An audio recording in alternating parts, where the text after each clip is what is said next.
तो देखिए आपने अब तक की सुर्खियां। अब आपको बता दें कि गुजरात का गांधीनगर राष्ट्रीय सुरक्षा में आत्मनिर्भर बनने के लिए जा रहा है और भारत इसका गवाह होगा कि गुजरात जो है अब मेहरबान हो गया, गुजरात जो है अब महान होने जा रहा है। आज यहां डिफेंस एक्सपो शुरू होगा। इस डिफेंस एक्सपो में इस बार सिर्फ स्वदेशी कंपनियों को शामिल होने की इजाजत दी गई है।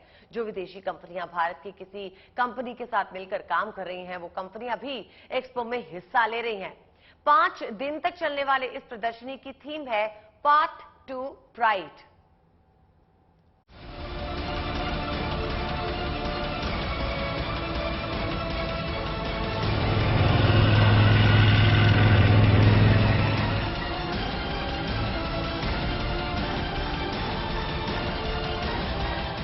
दुनिया देखेगी हिंदुस्तान का दम।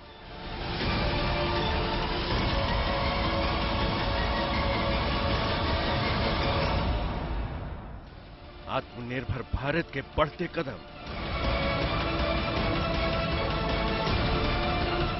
मेक इन इंडिया का होगा प्रदर्शन।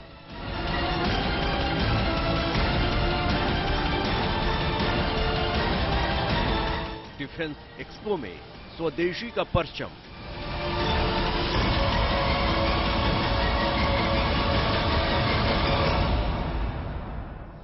इस बार डिफेंस एक्सपो 2022 काफी अलग होगा। एक्सपो में स्वदेश निर्मित हथियारों की प्रदर्शनी भारत को रक्षा के क्षेत्र में आत्मनिर्भर बनने की कहानी से दुनिया को अवगत कराएगी कि कैसे भारत सबसे बड़े हथियारों के इंपोर्टर से एक्सपोर्टर बन गया।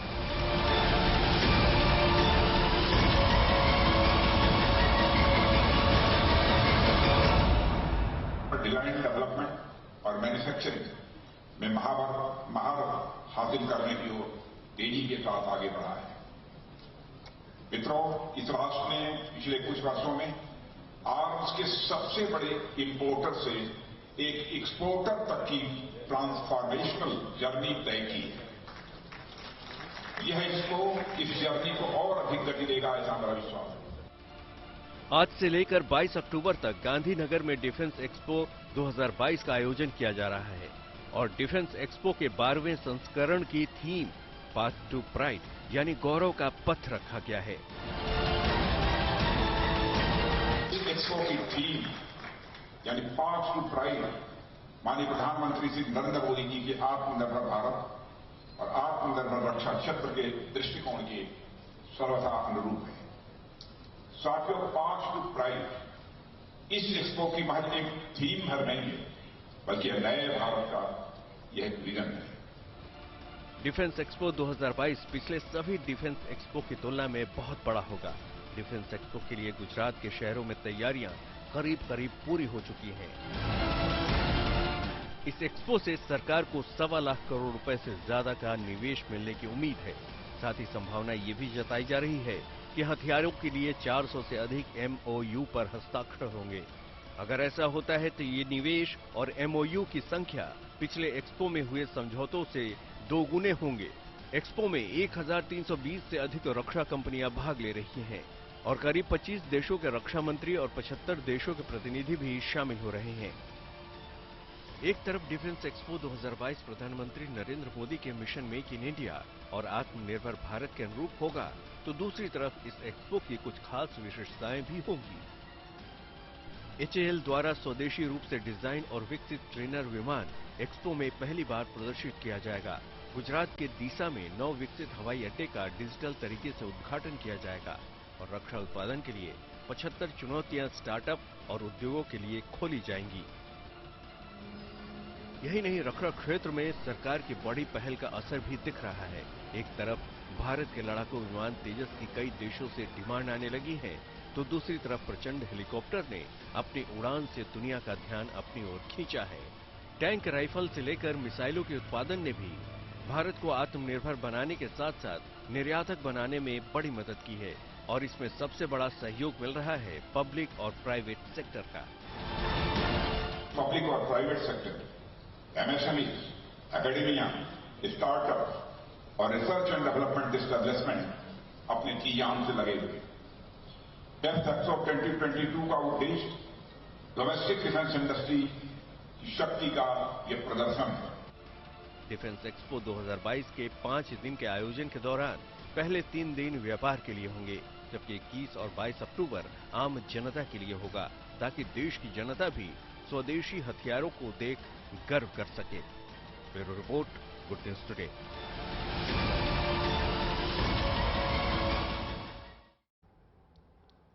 अब देखिए, डिफेंस एक्सपो में भारत की सैन्य ताकत दिख रही है। यहां हिंदुस्तान में बने ऐसे हथियारों उपकरणों का प्रदर्शन किया गया जिनसे देश के दुश्मन खौफ खाते हैं। क्या खास है इस डिफेंस एक्सपो में और कौन कौन से हथियार इस एक्सपो का आकर्षण बन रहे हैं, बता रहे हैं हमारे सहयोगी मंजीत नेगी। सुनिए। लद्दाख सरहद पर चीनी सेना के साथ तनाव और रूस यूक्रेन के मौजूदा हालात के बीच भारतीय सेना को स्वदेशी हथियारों से लैस किया जा रहा है और इस बार गांधीनगर में चल रहे डिफेंस एक्सपो के दौरान भी स्वदेशी कंपनी ऐसे हथियारों को लेकर आई हैं जो भारतीय सेना में शामिल हो रहे हैं। हम आपको कल्याणी ग्रुप के इस गरुड़ा गन सिस्टम को दिखा रहे हैं जिसके ट्रायल लद्दाख से लेकर अरुणाचल सरहद पर हुए हैं। एक खास तरह के गन सिस्टम है जो एक खास गाड़ी पर लगाया गया है और 17,000 से लेकर 18,000 फीट पर ये दुश्मन के किसी भी ठिकाने को नेस्तनाबूद करके तेजी से अपनी पोजीशन बदल सकता है इसके गाड़ी के माध्यम से। इसके साथ अगर लंबी दूरी तक मार करने की बात करें तो अल्ट्रा हाविट्जर गन जो लंबी दूरी तक यानी कि 30 से 40 और 50 किलोमीटर तक मार कर सकती है। इसके साथ ही अब हम एक और बड़ी बोफोर्स तोप की तर्ज पर बनाई गई अटैक्स गन भी आपको दिखाते हैं जिसका हाल में लाल किले की प्राचीर पर प्रधानमंत्री के भाषण के दौरान 21 तोपों की सलामी के दौरान इस्तेमाल किया गया है। भारतीय सेना ने युद्ध के हर मोर्चे पर यानी अरुणाचल से लेकर राजस्थान और लद्दाख सरहद पर इसके ट्रायल किए गए हैं। 100 ऐसी तोपों की भारतीय सेना को दी जानी है, भारतीय सेना में शामिल होनी है। इस तरह से बोफोर्स तोप के बाद अब भारतीय सेना के बेड़े में बहुत जल्द ऐसी छोटी दूरी और लंबी दूरी तक मार करने वाली तोप शामिल होंगी। कैमरामैन अनिल जायसवाल के साथ Manjeet Negi, good news today, Gandhinagar.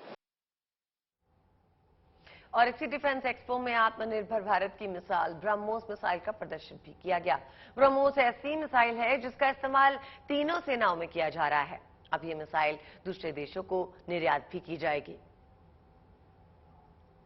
Gandhinagar में चल रहा डिफेंस एक्सपो अब तक का सबसे बड़ा डिफेंस एक्सपो है और यहां पर हम आपको भारत की पहली सुपरसोनिक ब्रह्मोस मिसाइल का नया वर्जन यानी कि नेक्स्ट जनरेशन मिसाइल दिखा रहे हैं जो आकार में पहली मिसाइल से छोटी है। अगर आप अब तक जो ब्रह्मोस मिसाइल तीनों सेना में इस्तेमाल हो रही है वो काफी बड़ी यानी कि 9 मीटर लंबी है, लेकिन उसकी और इसकी मारक क्षमता की बात करें तो 280 से 300 किलोमीटर की मारक क्षमता है। लेकिन अब जो नई नेक्स्ट जनरेशन ब्रह्मोस मिसाइल पर ब्रह्मोस काम कर रहा है वो 6 मीटर यानी कि 3 मीटर छोटी है, लेकिन इसकी मारक क्षमता की बात करें तो 3 मैक स्पीड की मारक क्षमता के साथ ये दुश्मन के किसी भी ठिकाने को नेस्तनाबूद कर सकती है और आने वाले दिनों में इस पर ब्रह्मोस तेजी के साथ काम कर रहा है।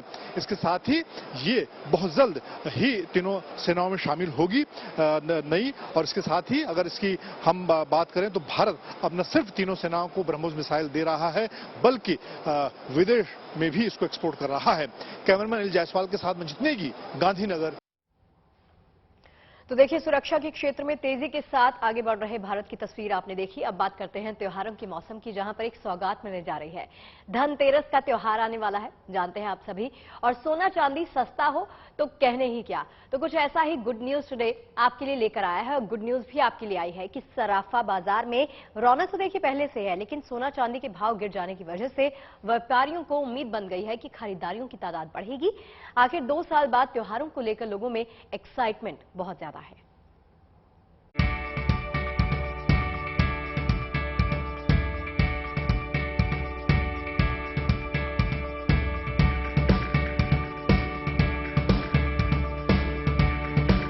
भारत में सोना खरीदने का सांस्कृतिक महत्व है।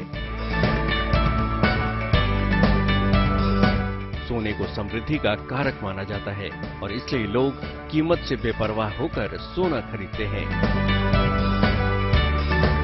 अगर मौका धनतेरस जैसे त्योहार का हो तो सोने चांदी की खरीदारी और खास हो जाती है।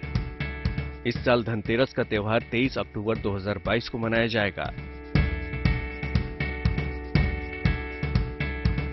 धनतेरस के दिन लोग सोने चांदी के सिक्के आभूषण और बर्तनों की खरीदारी करते हैं, क्योंकि इस दिन सोने चांदी की खरीदारी काफी शुभ होता है। माना जाता है कि ऐसा करने से माता लक्ष्मी और भगवान कुबेर का आशीर्वाद प्राप्त होता है और घर में कभी भी धन की कमी नहीं होती है। धनतेरस के त्योहार को लेकर सर्राफा बाजार में जबरदस्त तैयारी भी देखी जा रही है और रौनक भी। तरह तरह के ऑफर्स के साथ ग्राहकों को लुभाने की कोशिश भी कारोबारी कर रहे हैं। लेकिन सोना और चांदी के गिरते भाव लोगों को त्योहारी सीजन का उपहार दे रहे हैं, क्योंकि धनतेरस पर सोना और चांदी खरीदने की परंपरा है। अगर 17 अक्टूबर को सोना और चांदी के रेट्स की बात करें तो 999 प्योरिटी वाला 10 ग्राम सोना 123 रुपए सस्ता हुआ है, जबकि 995 प्योरिटी वाला 10 ग्राम सोना 122 रुपए सस्ता हो गया है। 916 प्योरिटी वाला सोना 112 रुपए, 750 प्योरिटी वाला सोना 93 रुपए और 585 प्योरिटी वाला सोना 72 रुपए सस्ता हुआ है। 1 किलो चांदी की कीमत की बात करें तो इसका भाव भी 590 रुपए गिरकर 55,452 रुपए पर आ गया है। यही हाल रहा तो आने वाले दिनों में सोना और चांदी और सस्ता हो सकता है। इस खबर से धनतेरस पर सोना खरीदने की प्लानिंग कर रहे लोगों में खुशी है। अगर आप भी सोना खरीदने की सोच रहे हैं तो ये मौका आपके लिए अच्छा है।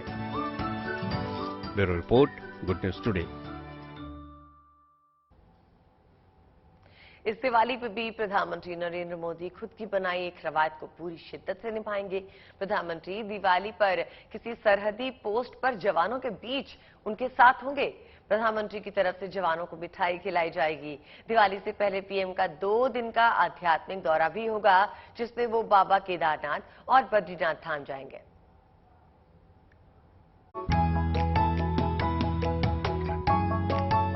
भारत माता की, भारत माता की। जब पूरा देश सुख, समृद्धि और शुभता का सबसे बड़ा पर्व दीपावली मना रहा होता है, जब पूरा देश खुशियों और रोशनी का त्योहार मना रहा होता है, तब राष्ट्र रक्षा का महासंकल्प लिए सरहद की निगहबानी में जुटे रहते हैं हमारे देश के वीर जवान।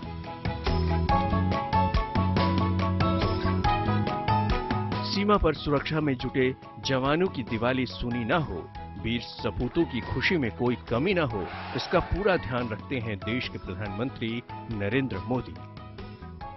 बीते 8 साल की तरह इस बार भी प्रधानमंत्री नरेंद्र मोदी सैनिकों के साथ दिवाली मनाएंगे। इस शानदार और गर्वीले सफर को पीएम नरेंद्र मोदी ने प्रधानमंत्री बनने के साथ ही 2014 में शुरू कर दिया था। हर साल जब पूरा देश दिवाली के जश्न में डूबा होता है, तब देश के प्रधानमंत्री रोशनी के इस पर्व पर खुशी को सीमा के प्रहरियों के साथ साझा कर रहे होते हैं। साल दर साल सैनिक छावनियां बदलती रही, सरहदी पोस्ट बदलते रहे, लेकिन नहीं बदला तो ये सिलसिला पीएम के दिवाली सैनिकों के साथ मनाने का सिलसिला। 8 साल से ये सफर जारी है। पीएम की ये प्रतिज्ञा अटल है कि दिवाली पर वो सीमा प्रहरियों के बीच होंगे। सियाचिन से लेकर जम्मू कश्मीर के दूसरे सरहदी इलाकों में पीएम जवानों के साथ दिवाली मना चुके हैं।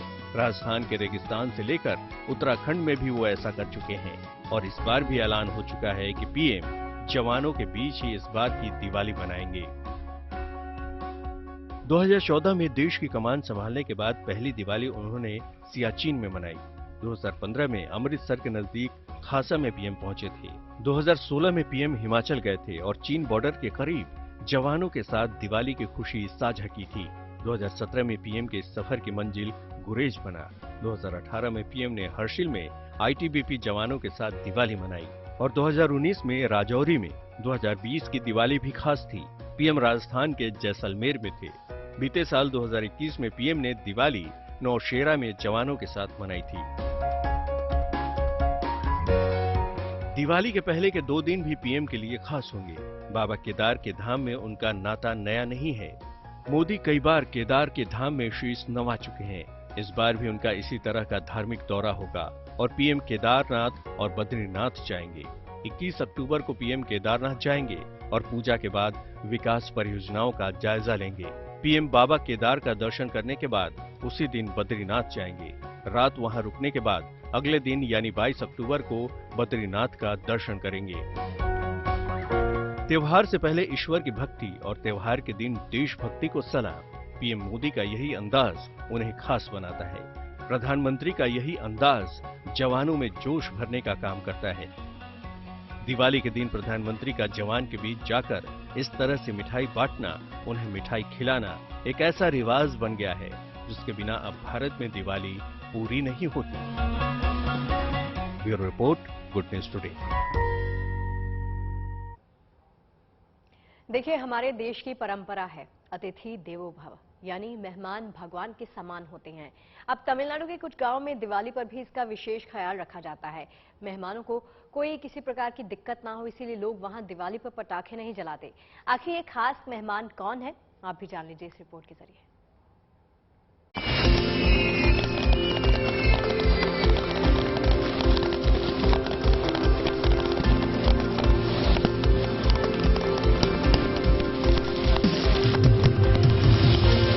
रोशनी का त्योहार दिवाली, जिसमें बेशुमार पटाखे भी छोड़े जाते हैं, जमकर आतिशबाजी होती है।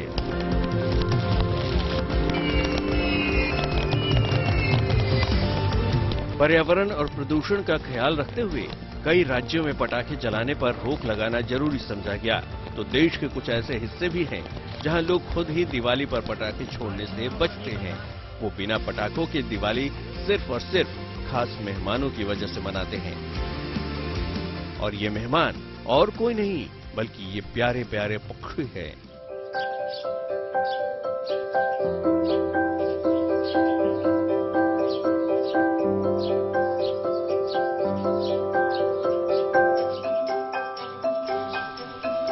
पेड़ पौधों पर डेरा जमाए इन पक्षियों को देख रहे हैं।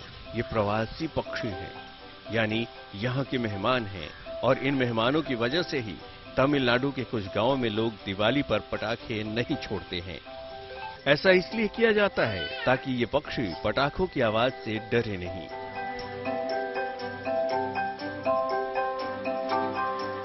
तमिलनाडु के शिवगंगा जिले के वेटगुड्डीपट्टी और पेरिया कोलुकुड्डीपट्टी समेत कई ऐसे गांव हैं जहां इन मेहमान पक्षियों के हित में लोग दिवाली पर पटाखे नहीं छोड़ते।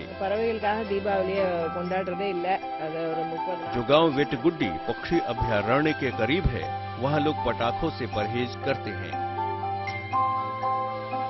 75 साल के एक बुजुर्ग बताते हैं कि ये पक्षियों का घर भी है, इसलिए यहाँ पटाखों से बचा जाता है।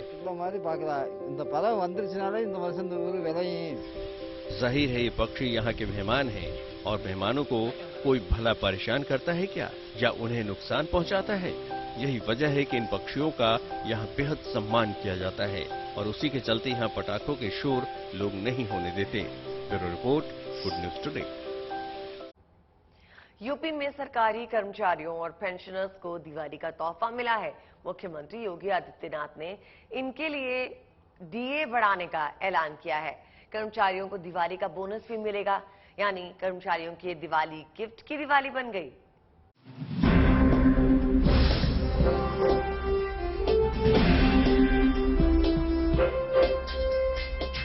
यूपी के सरकारी कर्मचारियों और पेंशनरों के लिए गुड न्यूज।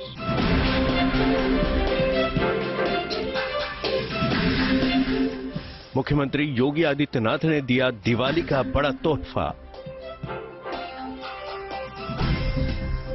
महंगाई भत्ते में बढ़ोतरी के साथ गिफ्ट में बोनस भी मिलेगा। यूपी सरकार ने अपने कर्मचारियों और पेंशनर्स की दिवाली की रौनक बढ़ा दी है। मुख्यमंत्री योगी आदित्यनाथ ने सोमवार को राज्य कर्मचारी पेंशनर्स और पारिवारिक पेंशनर्स के महंगाई भत्ते और महंगाई राहत बढ़ाने का ऐलान किया।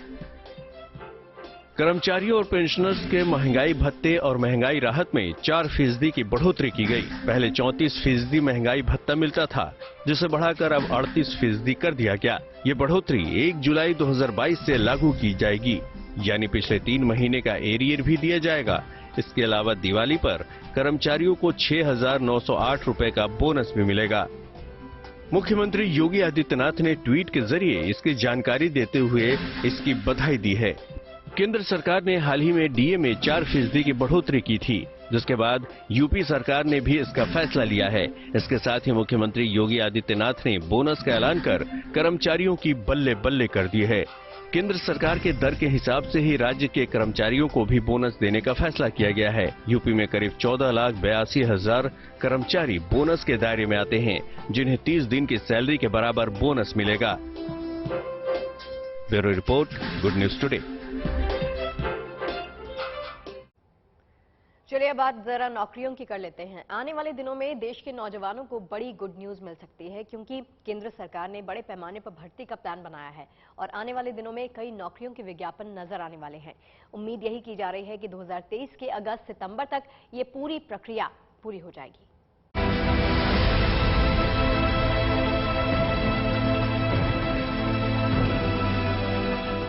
नौजवानों को मिलने वाली है गुड न्यूज। बम्पर भर्तियां निकालने वाली है सरकार।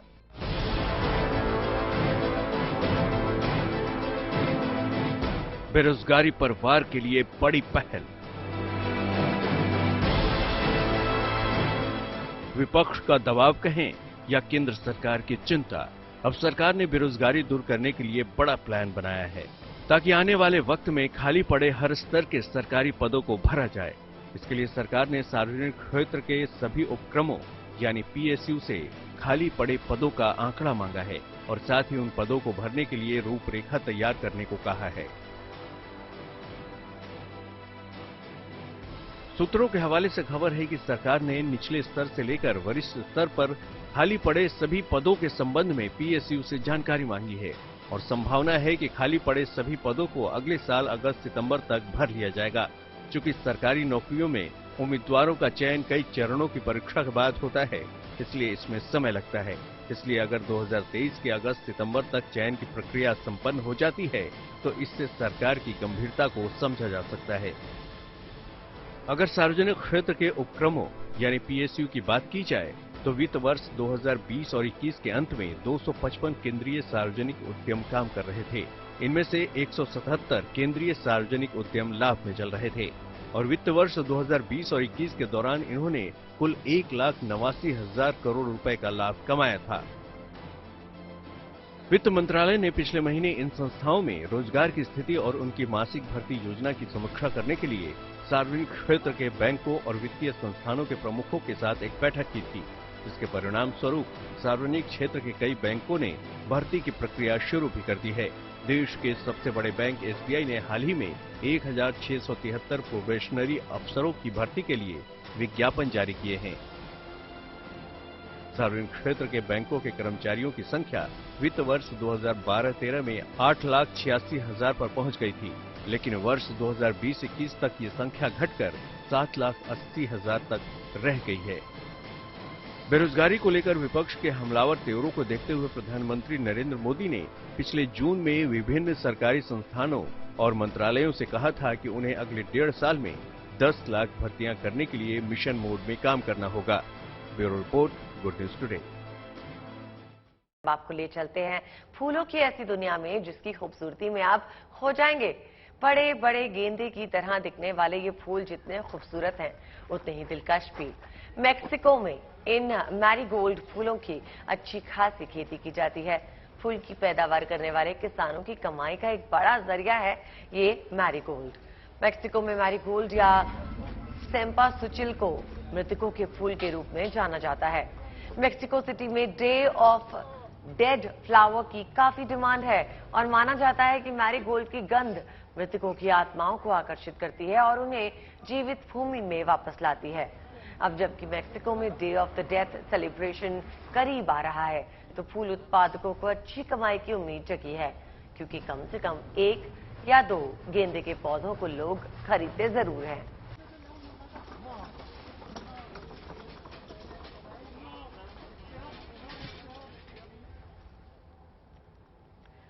और चलिए अब बात कर लेते हैं अहोई अष्टमी के दिन। देखिए, सोमवार को मथुरा में आस्था का सैलाब दिखाई दिया।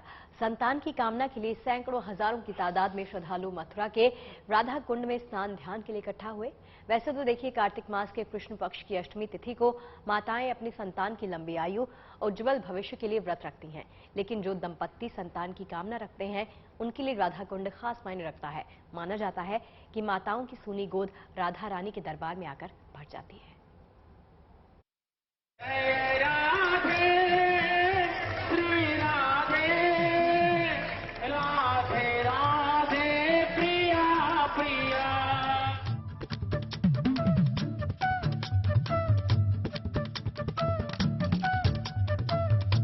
कान्हा की नगरी में आस्था का सैलाब उमड़ पड़ा। मन में श्रद्धा का दीप जलाए, आंखों में अटूट विश्वास की चमक लिए सैकड़ों हजारों की संख्या में श्रद्धालु अहोई अष्टमी के दिन संतान प्राप्ति की चाह में मथुरा में उमड़ पड़े। आस्था के समंदर में डुबकी लगाने पहुंचे लोगों के दिलों में उम्मीदों की लौ जल उठी। राधा रानी के दरबार में दंपत्तियों ने आधी रात को डुबकी लगाई। राधा नाम की गूंजती धुनों ने राधा कुंड के वातावरण को अलौकिक बना दिया। मथुरा नगरी से करीब 26 किलोमीटर दूर गोवर्धन परिक्रमा में राधा कुंड मौजूद है। ये राधा कुंड परिक्रमा का मुख्य पड़ाव है। अहोई अष्टमी पर राधा कुंड में स्नान के लिए आस्था का सागर उमड़ पड़ा। सोमवार शाम होते ही राधा कुंड पर अहोई माता की पूजा करने के लिए दंपतियों की भीड़ जमा हो गई। भक्तों ने राधा रानी कुंड की परिक्रमा की। रात 8 बजे से श्रद्धालु राधा कुंड के घाटों पर जमा हो गए। 12 बजने का समय करीब आते ही श्रद्धालु स्नान करने के लिए कुंड में कूद पड़े। पति पत्नी ने एक दूसरे का हाथ पकड़ा, पवित्र कुंड में डुबकी लगाई और संतान प्राप्ति की कामना की। पुत्र की प्राप्ति के लिए आए, अनेकों मंदिरों में गए, लेकिन राधा रानी के लिए यहाँ अपनी श्रद्धा लेके आए हैं। कई मंदिर पुजारी कहीं गए हैं आप? हाँ जी गए हैं, लेकिन इस बार ऐसे लग रहा है कि शायद मंदिर तो पूरी हो। हाँ जी पक्का पक्का। उम्मीद बहुत ज्यादा है, मन में विश्वास लेके आए। हमें किसी ने बताया है कि यहाँ पर आने के बाद हर एक विश पूरी हो जाती है, और मुझे इतना विश्वास है कि यहाँ आने के बाद मेरी भी विश पूरी होगी। पौराणिक मान्यता है कि निसंतान दंपत्ति कार्तिक कृष्ण पक्ष की अष्टमी की मध्य रात्रि को राधा कुंड में एक साथ स्नान करते हैं तो उन्हें संतान की प्राप्ति हो जाती है। इस वजह से इस कुंड में अहोई अष्टमी पर स्नान करने के लिए दूर दूर से लोग आते हैं। स्नान के बाद पति पत्नी राधा रानी की पूजा अर्चना करते हैं और आरती कर संतान प्राप्ति की मन्नतें मांगते हैं।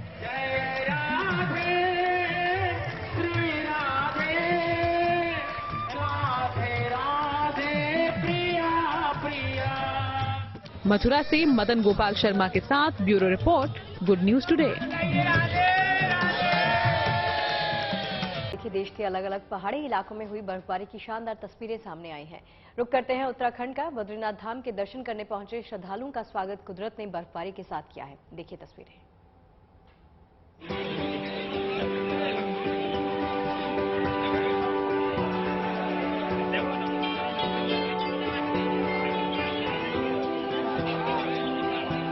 धर्म की नगरी में बर्फ की बरसात हुई है। धार्मिक यात्रा पर बद्रीनाथ गए श्रद्धालुओं का इस्तकबाल खुशनुमा मौसम से हो रहा है। बद्रीनाथ में हो रही बर्फबारी से सैलानियों के चेहरे खिले हैं। एक ओर लोगों के दिलों में आस्था हिलोरे मार रही है, तो दूसरी तरफ आसमान भी उन पर खुशियों की बर्फीली बरसात कर रहा है। बद्रीनाथ में कुदरत की ये नेमत श्रद्धालुओं को खुशियों की सौगात दे रही है। बद्री विशाल का ऐसा दर्शन पाकर भक्त खुशी से फूले नहीं समा रहे। बहुत सुंदर लग रहा है, लेकिन टेम्परेचर कम है, ठंडी भी ज्यादा लग रही है। बहुत ही अच्छा मौसम है, बर्फ गिर रही है, बहुत ही अद्भुत नजारा है। लाइफ में ऐसा नजारा कभी नहीं देखा। भगवान करे हर साल बुलाए हमको, बहुत अच्छा लग रहा है। बद्रीनाथ समेत 4 धाम की यात्रा इन दिनों चरम पर है। नवंबर से अगले 6 महीनों के लिए बद्रीनाथ के कपाट बंद हो जाएंगे। लिहाजा देश भर से बड़ी तादाद में श्रद्धालु तीर्थ की इस नगरी में उमड़ पड़े। और अब ऐसे में जब मौसम ने करवट ली है तो श्रद्धालुओं की खुशी दोगुनी हो गई है। इस तरफ जो बरस आ रही है, बर्फ पड़ रही है, बहुत आनंद आ रहा है और इधर दर्शन करने में भी बहुत मजा आया। ऐसा सोचा नहीं था, इसे जास्ती भी मिल गया। कभी धूप कभी छांव के बीच हो रही बर्फबारी से नजारा देखते ही बन रहा है। बद्रीनाथ धाम की ऊंची चोटियों पर बर्फबारी होने के साथ ही बद्रीनाथ धाम में बारिश हुई, जिससे यहाँ कड़ाके की ठंड पड़ रही है। इसके अलावा हेमकुंड साहिब, फूलों की घाटी, रुद्रनाल, लाल माटी समेत ऊंचाई वाले क्षेत्रों में भी बर्फबारी हुई है, जिससे निचले क्षेत्रों में भी ठंड बढ़ गई है।